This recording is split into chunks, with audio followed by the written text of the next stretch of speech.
Então, vamos lá, vamos continuar aqui.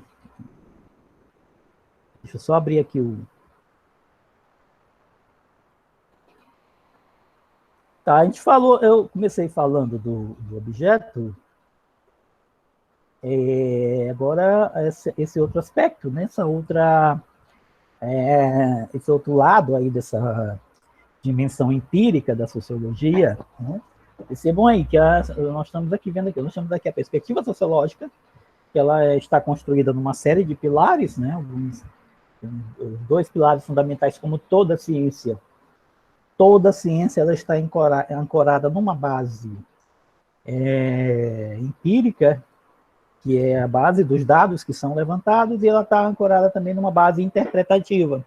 E no nosso caso, né, a teoria funciona como essa base de interpretativa, que é a dimensão de interpretação do fenômeno. Dentro da dimensão empírica, dois aspectos fundamentais é a questão da natureza do objeto, da sociologia, que tem essa natureza social, né, da questão das relações de sentido, e a questão de como é que a gente faz, né, pesquisa a partir, quais são os passos, como é que se processa essa pesquisa na sociologia. Né? Qual o caminho que a gente adota para construir esse objeto sociológico, interpretar esse objeto sociológico e descrever esse objeto sociológico, né? Isso aí é a metodologia. Primeira questão fundamental com a qual a gente se depara quando a gente vai começar a pensar a questão do método na sociologia e também em qualquer outra ciência social, né, que não difere muito, né? Não tem muita diferença, quase que é o mesmo procedimento a ser adotado. Né? São disciplinas que são irmãs e elas têm em comum o fato de que elas lidam com um objeto que... elas lidam com relações de sentido, né?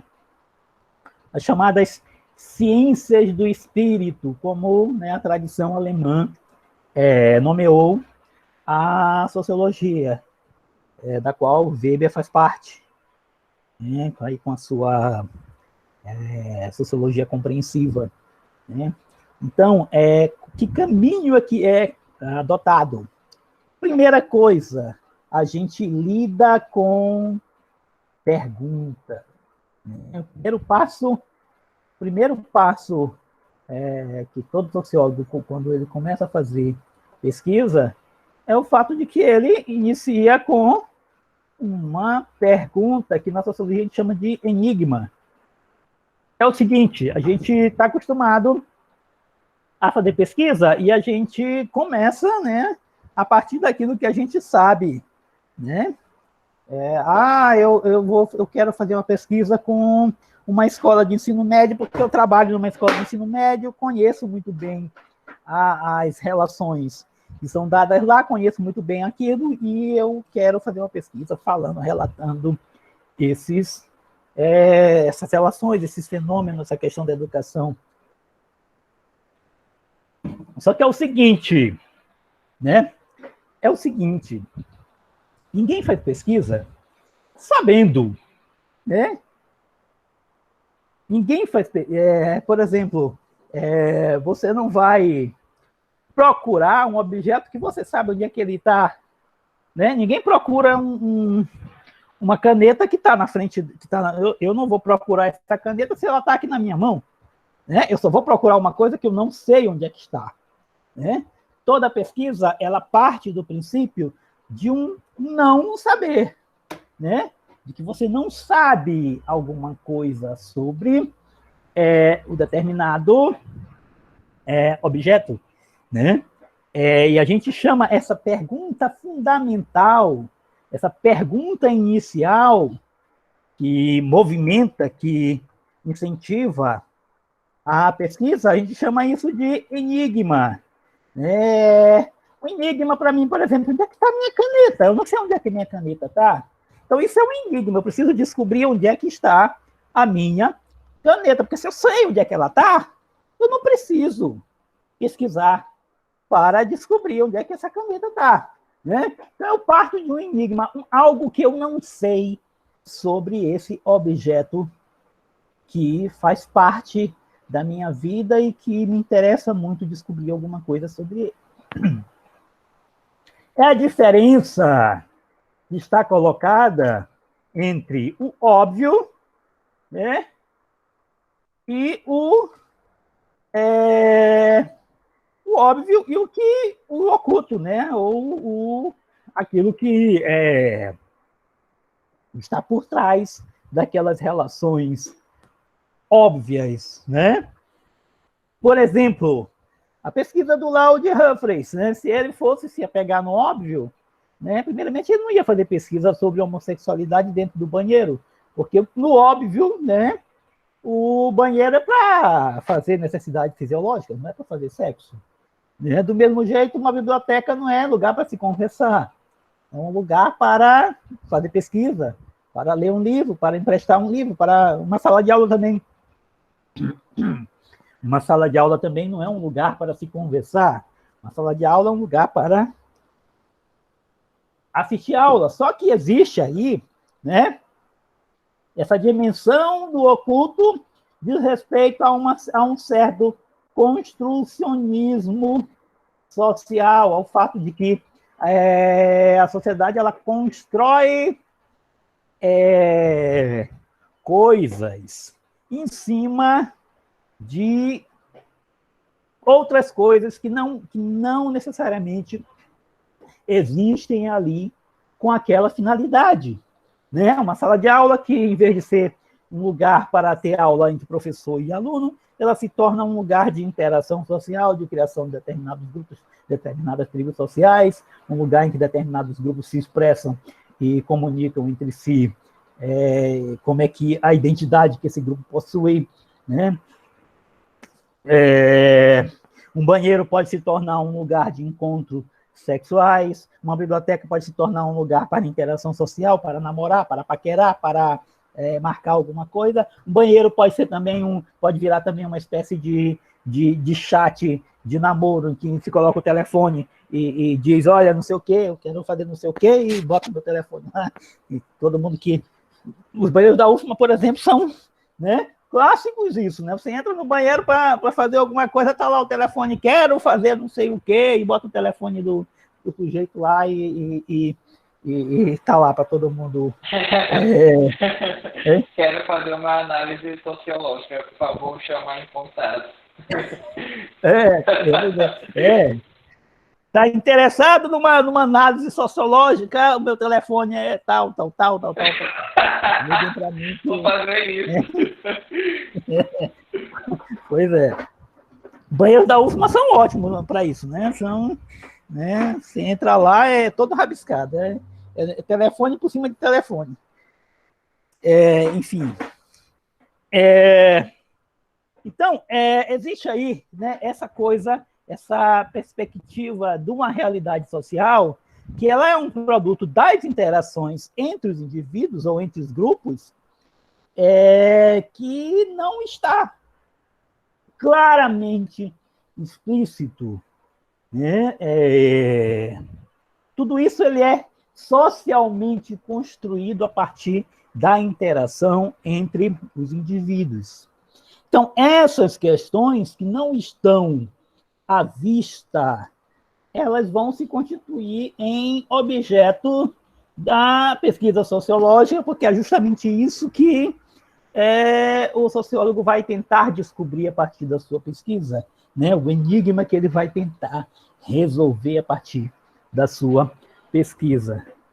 Nós, ao fazer parte de uma determinada sociedade, nós temos a tendência a achar que sabemos tudo sobre determinados fenômenos, só que a nossa visão ela é limitada em função dos grupos sociais nos quais a gente faz parte.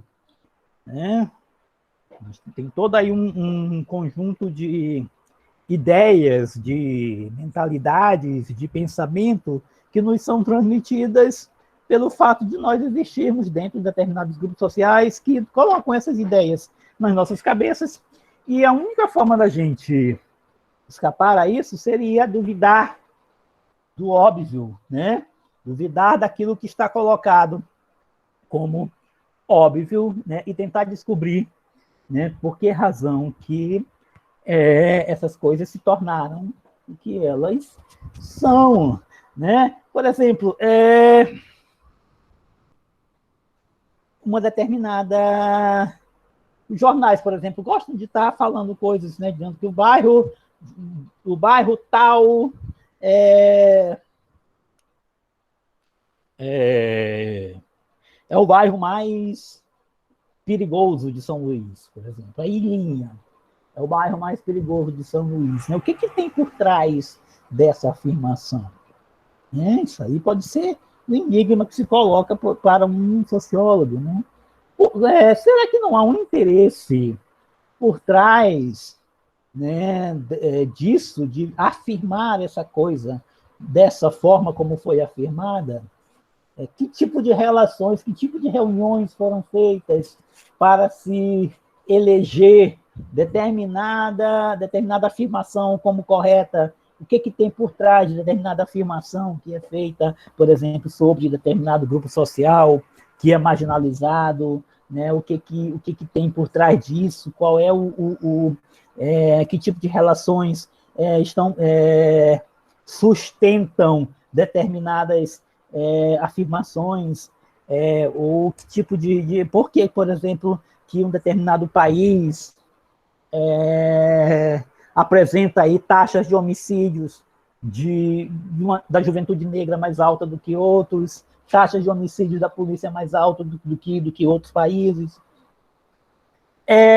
Essa questão de você estranhar as coisas é que constitui aí a questão, né, do surgimento de uma certa imaginação sociológica, que a gente deve ter falado isso no outro texto que a gente discutiu, né? Então, quer dizer que é o fato de que você começa a questionar aquilo que é dito, né, dentro da sociedade sobre determinados grupos sociais, sobre determinadas relações sociais, né? Você questionar o óbvio é a tarefa do sociólogo, que é quem vai fazer essa questão.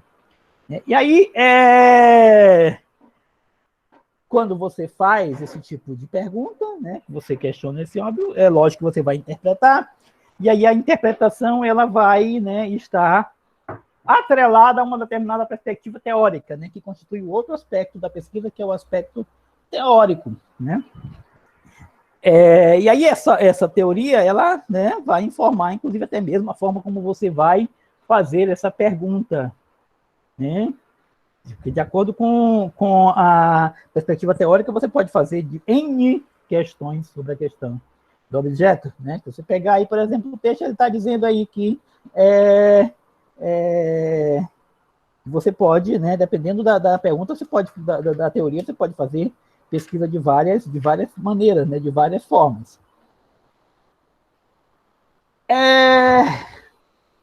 Com relação, por exemplo, né, está colocado no texto, né, vou só falar para vocês, ó, eu não sei qual é a página que está colocado isso aí, mas o autor está falando, ó, um interacionista vai perguntar como esse comportamento, né, o comportamento dentro lá dos banheiros, lá onde tem o sexo que foi pesquisado por Laude Humphreys, como esse comportamento se dá nos processos de interação? Que tipo de interações ocorrem? Que regras, por exemplo, né, existem, são engendradas a partir dessa interação entre os homens, né? Aí se constitui uma pergunta, um enigma, que somente a pesquisa vai responder, né? Se você, a partir da perspectiva teórica do interacionismo simbólico, você faz uma pergunta desse tipo, né, tentar entender que regras são criadas a partir da interação, né? Aí a observação, a entrevista vai responder essa pergunta principal, né, que seria o enigma da sua pesquisa, né? E aí o autor coloca, Laude Humphreys observou que a interação se dava da seguinte forma: os homens avançavam, e aí, se houvesse reciprocidade, eles continuavam. Se não houvesse, né, aquilo parava ali. Né? Era uma regra que estava sendo criada dentro daquele contexto de interação, né, que começou a existir ali. Então, a sociologia ela trabalha com perguntas, né? Começa com uma pergunta inicial, que é o que motiva a pesquisa, é aquilo que você não sabe, ou aquilo que você pensa que sabe e que começa a duvidar dentro daquele contexto social, né? Alguma coisa que chama a tua atenção e que te incita a perguntar, né? É uma dimensão crítica que a sociologia possui com relação às relações que existem na sociedade. Por exemplo, um exemplo de um grande enigma, né, que a sociologia se colocou. A educação formal, do jeito que ela é dada para o Brasil, ela forma para a igualdade ou ela forma para a desigualdade? Né? Porque o óbvio vai dizer o seguinte: não, ela forma, né, a educação é importante porque forma para constituir, né, a igualdade, para que os indivíduos tenham acesso à educação e tenham acesso a um emprego melhor, uma vida melhor, né, a alcançar uma universidade. Aí o sociólogo pega e pergunta: mas será mesmo? Quais são os interesses que tem por trás? Né? Porque eu venho percebendo aí que, por exemplo, os índices educacionais são tais, tais e tais. Tem aí uma questão de classe social envolvida, porque os jovens que são de uma classe mais baixa não conseguem sequer terminar o ensino médio, os que terminam não conseguem alcançar a faculdade, a pequena parcela dos que alcançam a faculdade não escolhem exatamente o curso que quer, tem aí uma destinação social a partir da classe social, né? Aí você vai começando a levantar esses dados, né? E a perceber, por exemplo, essas estatísticas, né? E começa a observar, né? E a levantar esses dados e construir uma interpretação em cima daquilo que você está trabalhando, né? Daquilo que você, do enigma que você construiu, que você perguntou e que você está querendo responder. Existe um caminho, né? Existe um caminho que você tem que seguir para poder construir essa resposta a esse enigma. E esse caminho envolve, né, também a questão de se fazer, primeiramente, questão de se fazer perguntas. Primeiramente, né, o que você deve fazer? Primeira pergunta que você vai fazer é a seguinte: são as perguntas chamadas de comparativas. Novamente, pegando de novo o caso da educação, né? Você está preocupado? Qual era o enigma, né? Vou aqui apagar esse negócio de óbvio versus oculto, que a gente já falou sobre ele, né? Vamos colocar aqui qual é o enigma. A educação no Brasil, né, seria uma pergunta, ela iguala, né, ou ela ajuda a diferenciar as pessoas segundo a classe social? Né? Vamos colocar essa pergunta aqui como o enigma, né? Que movimenta a pesquisa. Né? Só lembrando que a gente vai ter que, ao longo da nossa observação das perguntas que a gente for fazendo, né? A gente vai ter que escolher, não é bem escolher, mas verificar qual é o autor, qual é a teoria que melhor se adequa, né, a essa pergunta aqui. Né? Mas claro que já se parte de um princípio, né, que quando você faz uma pergunta dessa, você já tem uma certa teoria já incutida na sua cabeça, né?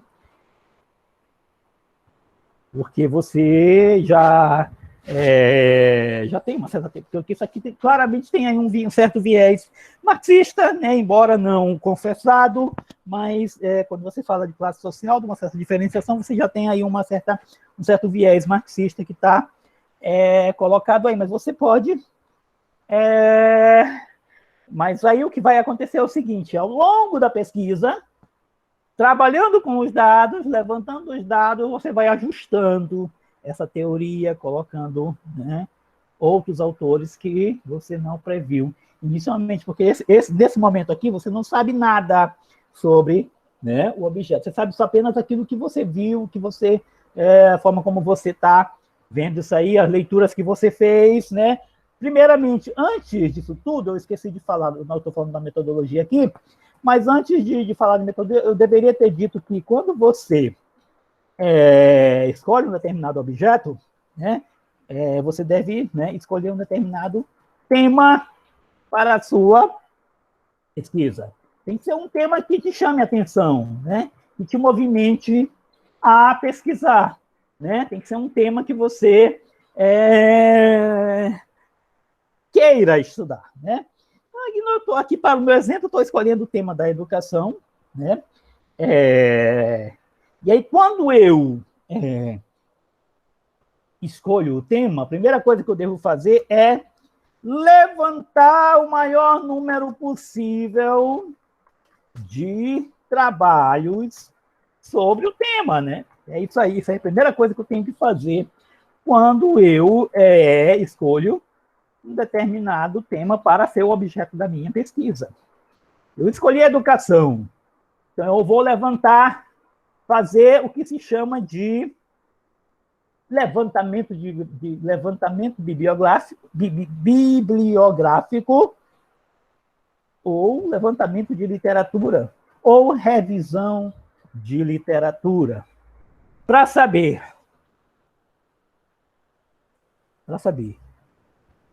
o que está sendo dito sobre esse tema, quem são os principais autores que trabalham esse tema, quais são as principais teorias que existem sobre esse tema, quais autores trabalharam com ele, até onde avançou a questão sobre esse tema, que relações foram observadas sobre esse tema. Uma vez que eu tenho feito essa revisão, eu vou, né, ter condições de elaborar uma pergunta mais bem fundamentada. Eu vou poder elaborar uma pergunta que tenha a ver com o tema, né, que foi levantada, que constituiu algo que você não conseguiu descobrir. Ou você pode, por exemplo, ver que determinado autor, em determinado lugar, observou tal coisa, chegou à seguinte conclusão, você pode se perguntar o seguinte: será que aqui no Maranhão é do mesmo jeito? Isso também pode ser um enigma que você se coloca sobre esse assunto. Então, eu tenho o meu objeto, escolhi o meu tema, fiz a revisão de literatura, e aí eu cheguei a essa... Além de fazer revisão de literatura, eu tenho uma inserção dentro desse tema, e aí eu consegui fazer essa pergunta aqui. A educação no Brasil, ela iguala ou ela ajuda a diferenciar as pessoas segundo a classe social? Tenho aqui a minha pergunta principal, eu vou começar a fazer a minha pesquisa, né? Eu vou fazer as perguntas comparativas, que é o seguinte: como é no Brasil, como é no Japão, por exemplo. Ou como é no Brasil e como é no resto do mundo. Qual é o país que tem o melhor nível de educação? Né? A educação, do jeito como ela se dá no Brasil, é igual ao que acontece no Japão. Aí eu vou fazer pesquisa, no meu levantamento aqui, eu já devo ter visto que, por exemplo, o país onde tem a melhor educação do mundo é tal, e que lá os estudantes saem, já conseguem uma melhor colocação, não importa qual seja a classe social de onde eles saem, e aí eu posso fazer essa comparação, por exemplo, entre o Brasil e esse outro país, que agora eu não me recordo qual é, mas eu sei que tem um país aí que a educação ela é muito boa e, né, e é muito inclusiva, né? Então, como é no Brasil e como é nesse país aí onde a educação ela é melhor, né? Ela forma os indivíduos para o mercado de trabalho e para uma boa posição. Perguntas históricas, que é o seguinte: como era a educação no passado e como é hoje? É o seguinte, olha, até não sei, até a década de 60, a educação no Brasil, ela formava os indivíduos. Tinha disciplina de sociologia, tinha filosofia, tinha matemática, ela tinha um viés elitista, só formava, as pessoas não chegavam nem à oitava série, principalmente no interior do Brasil, nos chamados grotões do Brasil, os indivíduos não chegavam sequer à oitava série. E hoje as pessoas chegam até o ensino médio, e aí há uma maior inclusão, e você vai vendo, trabalhando com estatísticas, trabalhando com os dados levantados por outros autores, levantados por determinados levantamentos que são feitos sobre essas questões, que dão aí esses dados de forma numérica, e que você vai trabalhar com isso, né? Fazendo aí essas espécies de comparações, tanto de uma sociedade para outra, quanto de uma sociedade entre si, né? Uma sociedade como era no passado e como era no futuro, né? Ao longo nesse nível, quando você chegar nesse nível aqui, você já vai ter condição de fazer as chamadas perguntas teóricas, né? Que é aquilo que eu falei, né? Que é o seguinte, começar a transformar esse objeto aqui, que é um objeto eminentemente empírico, né? Começar a transformar esse objeto em objeto teórico, porque você já vai ter condição de pensar uma teoria que se adeque a esse objeto, né? Se você for fazer uma pergunta teórica no viés marxista, você vai começar a dizer, olha, aí você tem uma reprodução de uma situação de classe na sociedade que, né, você pode também fazer isso a partir a partir da perspectiva da dominação simbólica ou da reprodução cultural, que é uma perspectiva de Bourdieu, por exemplo, que trata a questão da educação como uma reprodução das classes dominantes e uma reprodução de um certo capital social que vai permitir que os filhos de uma determinada classe continuem naquela classe, né? E aí, hoje a gente vai terminar, porque já são quase 3h30, né? Então a gente vamos ajustar aqui o negócio, aqui isso aqui. É o seguinte,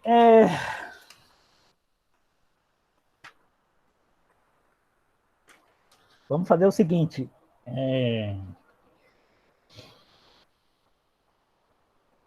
eu vou mudar, deixa eu tirar aqui, peraí.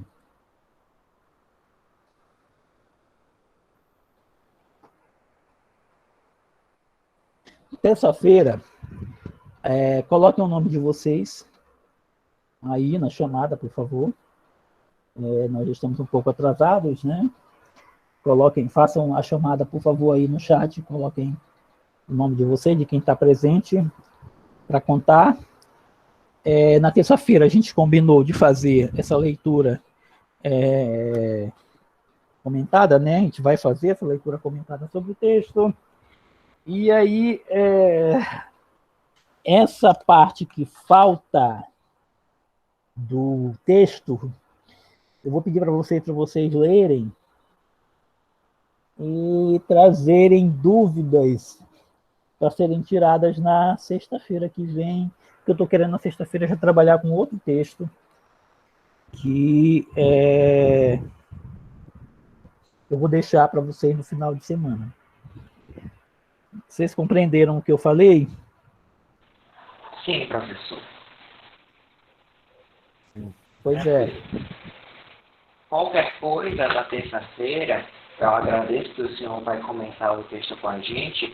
Qualquer coisa, se ainda der tempo, a gente ainda pode começar o texto, finalizar o texto 2.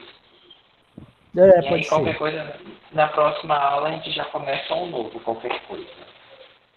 Tá certo. Certo, professor, muito obrigado, viu? De verdade. Então tá, até